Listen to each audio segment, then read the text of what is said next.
What's up YouTube community, BERNTH here, welcome back to another video lesson. I'm recording this one because of the surprising success of the 10 levels of sweep picking video that I uploaded. It really looks like you guys enjoyed that video a lot, but there's a common question I could find over and over again in the comments. What could be level 11 of sweep picking and how can we take this even further? The easiest route I could take for this video is just speeding up the examples even more and play something like that for you.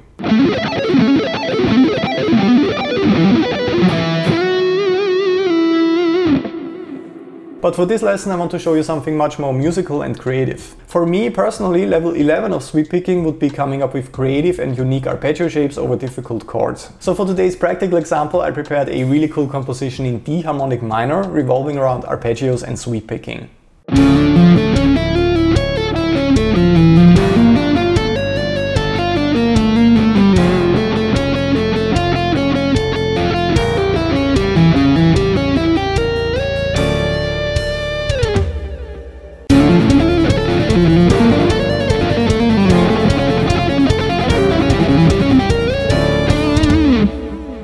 As always, you can find the tabs, guitar profiles and practice backing tracks for this section on patreon.com/BERNTH. I also provide coaching and practice plan advice via email for all patrons, and gold members get to vote on the lesson topics for each month. For this one we are playing 16th notes at 150 beats per minute. So compared to a lot of other stuff we looked at on here, speed is not the main challenge with this one. The main challenge here is coming up with cool and creative arpeggio shapes that accent each chord change and also include all the characteristic notes of the chords. We have the D minor major 7th chord on the tonic. That one includes the characteristic interval of the harmonic minor scale, the raised 7th scale degree in the form of the major 7th. Then we have a G minor 9 chord, sometimes also referred to as G minor 7 add 9, since it also features the minor 7th. Then we move to F augmented. Here we have two major thirds stacked upon each other and get a very dissonant sound by doing that. And for the last chord we have an A dominant 7th chord, creating some tension before we resolve back into the tonic, the D minor major 7th chord.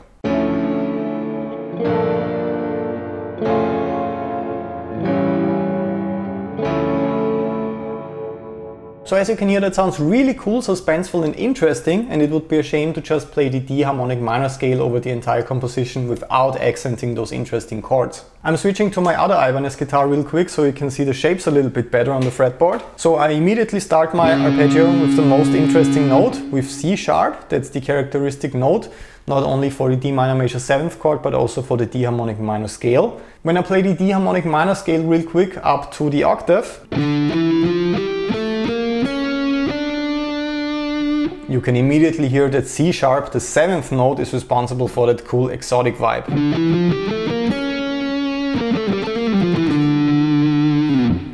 So it's very important, of course, to include those exotic notes in your arpeggio shapes to make them more interesting. It wouldn't sound too exciting for the listener if I just played the standard D minor shape as fast as possible right here.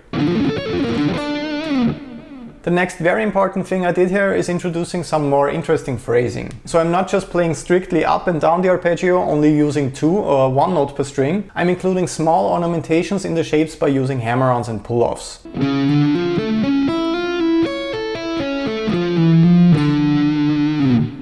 For the G minor shape I also make sure to include C sharp to keep that harmonic minor sound. Since the chord is changing to G minor 9 right now, I end up with a very dissonant interval when I'm playing C sharp, but overall, when you hear it in the context of the phrase, it sounds really nice.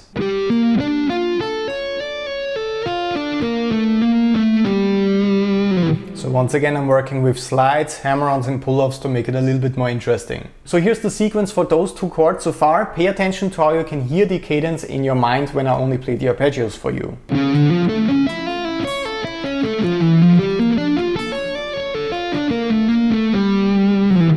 Up next we have to come up with a shape for F augmented. For this one I'm breaking up the sweep picking pattern and I include a little bit of alternate picking. So essentially I'm just stacking major thirds right here to get that augmented sound.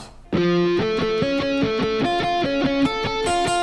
I have to roll my finger right here to separate the notes correctly, which can be a bit difficult. With this lick for F augmented, I want to break up the constant sweep picking motion a little bit to keep it interesting for the listener. And for the last trick, I'm using one of my favorite music theory tricks when it comes to chord substitution. In case you didn't know, you can substitute a dominant 7th chord for a diminished 7th chord half step above the root of the dominant 7th chord. So in our case, I could substitute that A dominant 7th chord for a B flat diminished 7th chord. So for this section, I'm just playing around with a B flat diminished arpeggio. That sounds really interesting and suspenseful since we're moving from an augmented into a diminished arpeggio.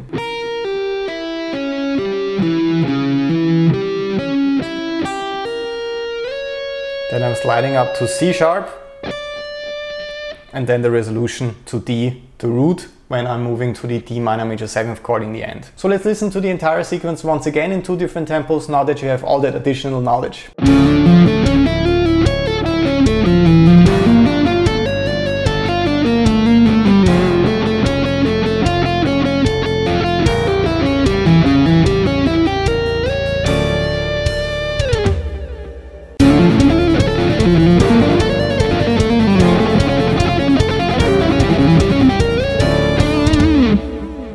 I really hope that this lesson will be useful on your personal guitar journey when it comes to working with arpeggios and sweep picking in the future. I really like to play fast, as you probably know, but please also remember to keep an open and creative mind when it comes to using advanced techniques like sweep picking. In the end, make sure to subscribe to join this guitar community today and to never miss another free guitar lesson again. Leave a like if you enjoyed this video and if you learned something new, that always means a lot to me, or a comment in case I can answer any questions for you. I will see you in the next video lesson. All the best until then and have fun practicing.